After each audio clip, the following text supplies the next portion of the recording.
His eyes lit up. He became very animated. He said, "Oh, sir, we have an excellent meal here. We're known for this meal all over the region. People travel for many miles to this restaurant. They come just to get a piece of this meal. It's so delicious.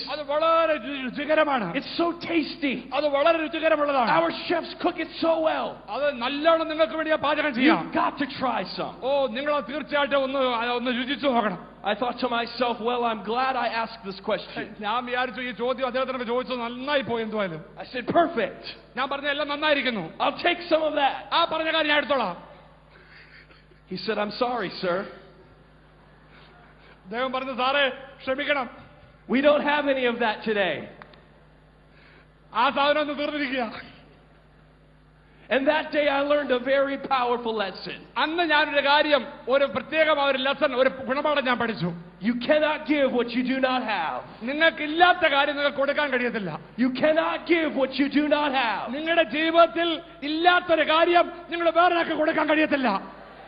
At the end of this conference, you're going to have something to give. നിങ്ങൾക്ക് ഒന്നും കൊടുക്കാൻ ഇല്ലാതെ വരത്തില്ല, നിങ്ങൾക്ക് പകർന്നു കൊടുക്കുവാൻ നിങ്ങളുടെ ജീവിതത്തിൽ നിങ്ങൾ ചില പ്രാപിക്കാൻ പോകുകയാണ്. Hallelujah. All over the world, ലോകം മുഴുവനും on Sunday morning, ഞായറാഴ്ച രാവിലെ people walk into churches. സഭായോഗങ്ങളിലേക്ക് ജനങ്ങൾ പള്ളിയിലേക്ക് പോവുകയാണ്. All different denominations. പല സഭകളിലേക്ക്. And they come with needs. അവരെല്ലാവരും ആവശ്യങ്ങളുമായി കടന്നു വരുന്നു. They come with hunger. അവർ ആത്മീയ വിശപ്പോടെ കടന്നു വരുന്നു. They come saying, "I need to be healed." എനിക്ക് സൗഖ്യം ആവശ്യമാണെന്ന് പറഞ്ഞു വരുന്നു. And all over the world, pastors look at those people. എല്ലാ ലോകത്തുള്ള എല്ലാ സഭകളിലും ഞായറാഴ്ച രാവിലെ പാസ്റ്റർമാർ രോഗികൾക്കായി പ്രാർത്ഥിക്കുന്നു. And they say, "I'm sorry. We don't have any of that here." People say, "I'm possessed by devils. I need to be set free." And they hear these words, "I'm sorry, we don't have any of that here." They come bound by addictions. They come bound with perversions. And so many times they find no answers in the church. My friend, this word is the menu that God has given to us for the entire world.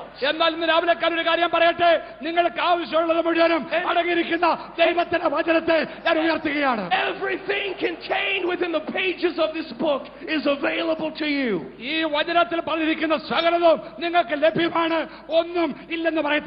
If you need to be saved, you can have it today. If you need to be healed, you can have it today. If you need victory over devils and bondage and disease, you can have it today.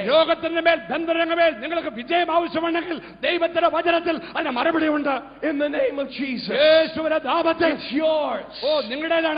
You receive it. Jesus told his disciples, he said to them, "I want you to go and to wait in Jerusalem until you receive the promise." I want you to go and wait until you receive the promise. The disciples had been with Jesus for 3.5 years. They had heard all of his sermons. They'd seen all of his miracles. They were witnesses to all of his mighty deeds. And yet Jesus looked at them. And he said, "You're not ready yet. You need to go to Jerusalem. And you need to receive something from the Father." Why did he say that to his disciples? Because he understood this principle. You cannot give what you do not have. Somebody once asked me, Somebody asked me, I was being interviewed by a magazine. ഒരു മാഗസിൻകാരെ എന്നെ interview നടത്തിയപ്പോൾ ഇപ്രകാരം ഒരു ചോദ്യം എന്നോട് ചോദിച്ചു. It was a Christian magazine in the United States. അമേരിക്കയിലുള്ള ഒരു ക്രിസ്ത്യൻ മാഗസിൻകാരെ ഇന്റർവ്യൂ നടത്തിയപ്പോൾ എന്നൊക്കെ ഇപ്രകാരം ഒരു ചോദ്യം ചോദിച്ചു. The person asked me this question. ഈ ചോദ്യം ഇപ്രകാരമാണ്. They said, what is the number one need of the Church of Jesus Christ in these days? ഈ നാളുകളിൽ യേശുവിന്റെ സഭയ്ക്ക് വേണ്ടിയ ഏറ്റവും അത്യന്താപേക്ഷിതമായ കാര്യം എന്താണ്? At first I took a step back. ദൈവസഭയ്ക്ക് ആവശ്യമായ കാര്യം എന്താണ് ചോദിച്ചപ്പോൾ ഞാൻ ഒരു സ്റ്റെപ്പ് പുറകോട്ടെടുത്ത് പേടിച്ചു. I thought, what a question. എത്ര മനോഹരമായ ഒരു ചോദ്യമാണത്. There's so many things we need. അനേക കാര്യങ്ങൾ സഭയ്ക്ക് ആവശ്യമുണ്ട്. There's so many things we lack. നമുക്ക് നഷ്ടപ്പെട്ടിരിക്കുന്ന അനേക കാര്യങ്ങളുണ്ട്. How can I say there's just one that's greatest? ഏറ്റവും വലിയ ശ്രേഷ്ഠമായ അത്യാവശ്യമായ ഒരു കാര്യം എന്താണെന്ന് ഞാൻ എങ്ങനെ പറയും? Then I felt the Holy Spirit come on me. ദൈവത്തിന്റെ ആത്മാവിന്റെ ഇപ്രകാരം സംസാരിച്ചു. And I said to them, I'll tell you what the number one need ഞാൻ അവിടെയൊക്കെ പറഞ്ഞു ഏറ്റവും വലിയ അത്യന്താപേക്ഷിതമായ ആവശ്യം എന്താണെന്ന് ഞാൻ പറയാം. of the Church of Jesus Christ is in these days. ഈ കാലഘട്ടത്തിൽ സഭയ്ക്ക് ആവശ്യമായ അത്യന്താപേക്ഷിതമായ കാര്യം എന്തെന്ന് ചോദിച്ചാൽ It's the same as it's always been. അത് എന്നുമുള്ള അതേ കാര്യം തന്നെയാണ് ഇന്നും ആവശ്യം. It's for the fire of the Holy Spirit. പരിശുദ്ധാത്മാവിന്റെ ആത്മീയ It's for അഭിഷേകം. the anointing of the Holy Spirit. ദൈവത്തിന്റെ പ്രത്യേകമായ It's for the അഭിഷേകം. power of God in their midst. ദൈവത്തിന്റെ പ്രത്യേകമായ അഭിഷേകം. And I'll tell you why I say that. ഒരു കാര്യം ഞാൻ എന്താണ് പറയാം, അതെന്താ പറയാൻ കാരണമെന്ന്? Because Jesus himself, യേശു പറഞ്ഞു, he told his disciples, യേശുവിന്റെ ശിഷ്യന്മാരോട് പറഞ്ഞു, it is expedient that I go away from you. ഞാൻ നിങ്ങളെ വിട്ടു പോകുന്നത് നിങ്ങൾക്ക് നല്ലതാണ്. Because if I don't go away from you, the Holy Spirit will not come. ഞാൻ നിങ്ങളെ വിട്ടു പോകുന്നില്ല എങ്കിൽ ദൈവത്തിന്റെ ആത്മാവ് നിങ്ങളുടെ അടുക്കൽ വരികയില്ല. How many of you would be excited here this morning if Jesus came walking into this tent in the flesh? ഇന്ന് രാവിലെ കാലം എത്ര പേർക്ക് സന്തോഷമുണ്ടായിരിക്കും നമ്മുടെ ഈ പന്തലിന്റെ ഈ ഉള്ളിലേക്ക് യേശു ശാരീരികമായിട്ട് നമുക്ക് അക്ഷരീയമായി കാണുന്ന രീതിയിൽ കടന്നു വരുന്ന എത്ര പേർക്ക് സന്തോഷമുണ്ട്? അങ്ങനെയുള്ള If you could see him with your eyes, നിങ്ങളുടെ കണ്ണുകൊണ്ട് കാണാൻ കഴിയുന്ന രീതിയിൽ, if you could touch him with your hands, നിങ്ങളുടെ കരം കൊണ്ട് സ്പർശിക്കുന്ന രീതിയിൽ, if you could hear him with your ears, നിങ്ങളുടെ സ്വന്തം ചെവി കൊണ്ട് കേൾക്കാൻ കഴിയുന്ന അനുഭവത്തിൽ this place would erupt with joy. എനിക്ക് ചിന്തിക്കാൻ വയ്യ. ഇവിടെയുള്ള ആളുകൾ അത്യന്ത സന്തോഷം കൊണ്ട് ദൈവത്തെ മഹത്വപ്പെടുത്തും. And we would know beyond the shadow of a doubt that anything was possible. നമുക്കറിയാം അവൻ വന്നു കഴിഞ്ഞാൽ പിന്നെ സകലവും സാധ്യമാണെന്ന്. And we would know that heaven itself had kissed the earth. നമുക്കറിയാം യേശു വന്നാൽ സ്വർഗം തന്നെ ഇവിടെ ചാഞ്ഞിറങ്ങി വരും. Because Jesus is here. യേശു ഇവിടെ ഉണ്ടെങ്കിൽ that's our perception. നമുക്ക് ചിന്തിക്കാം, ഇപ്രകാരം ചിന്തിക്കാം. But this is what Jesus said. യേശു നമ്മുടെ പറയുന്നത് ഇതാണ്. He said it is more important that the Holy Spirit come. യേശു പറയും ഞാൻ വന്നതിനേക്കാൾ അല്പം കൂടെ പ്രാധാന്യമുള്ള കാര്യമാണ് പരിശുദ്ധാത്മാവിന്റെ സാന്നിധ്യം. Than that I be there in the flesh. ഞാനിവിടെ ജഡത്തിൽ ഉണ്ടായിരിക്കുമ്പോൾ. Can I tell you why he said that? എന്തുകൊണ്ടാണ് യേശു അങ്ങനെ പറഞ്ഞത് ഞാൻ പറയട്ടെ.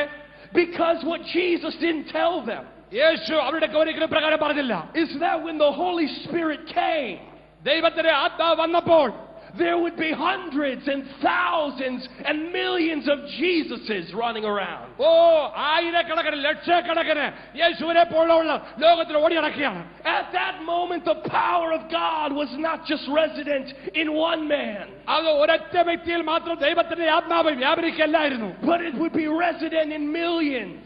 ലക്ഷോപലക്ഷം ആളുകളിൽ ദൈവത്തിന്റെ ആത്മാവ് വ്യാപരിക്കും. And Jesus knew that this was going to happen. യേശുവിന് അത് ചെയ്യുവാൻ അത് നടക്കുമെന്ന് മനസ്സിലായപ്പോൾ So he looked at his disciples ശിഷ്യന്മാരെ നോക്കി പ്രകാരം പറഞ്ഞു. And he said, you're going to do greater things than I've done. ഞാൻ ചെയ്തതിനേക്കാൾ ശ്രേഷ്ഠകരമായ വലിയ കാര്യം നിങ്ങൾ ചെയ്യാൻ പോകുകയാണ്. Because I'm going to my Father. കാരണം ഞാൻ പിതാവിന്റെ സ്ഥലത്തേക്ക് പോയിട്ട് And I'm going to send the Holy Spirit to you. നിങ്ങൾക്ക് കാര്യസ്ഥനായ പരിശുദ്ധാത്മാവിനെ അയച്ചു തരും. And my friend, that blessed Holy Spirit എത്ര അനുഭവമുള്ള സന്തോഷമുള്ള കാര്യമാണ്. is ready and waiting here this morning. ഇന്ന് രാവിലെ കാലം ആ ദൈവത്തിന്റെ അത്യന്ത ശക്തി നമ്മുടെ മേൽ വ്യാപരിക്കാൻ പോകുകയാണ്. And he's ready and waiting here this week.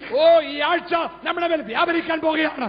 I feel like he can't hardly wait until Sunday morning. ശരിയാ, ഞായറാഴ്ച രാവിലെ വേണ്ടി നമ്മൾ അതിനുവേണ്ടി കാത്തിരിക്കേണ്ട ആവശ്യമില്ല. He can't hardly wait until tomorrow morning. നാളെ രാവിലെ വേണ്ടി അതിനുവേണ്ടി കാത്തിരിക്കേണ്ട ആവശ്യമില്ല. He's longing and desiring to fill you with the fire of the Holy Spirit. ദൈവത്തിന്റെ അത്യന്ത ശക്തി കൊണ്ട് ഇന്ന് രാവിലെ കാലം ഈ കോൺഫറൻസ്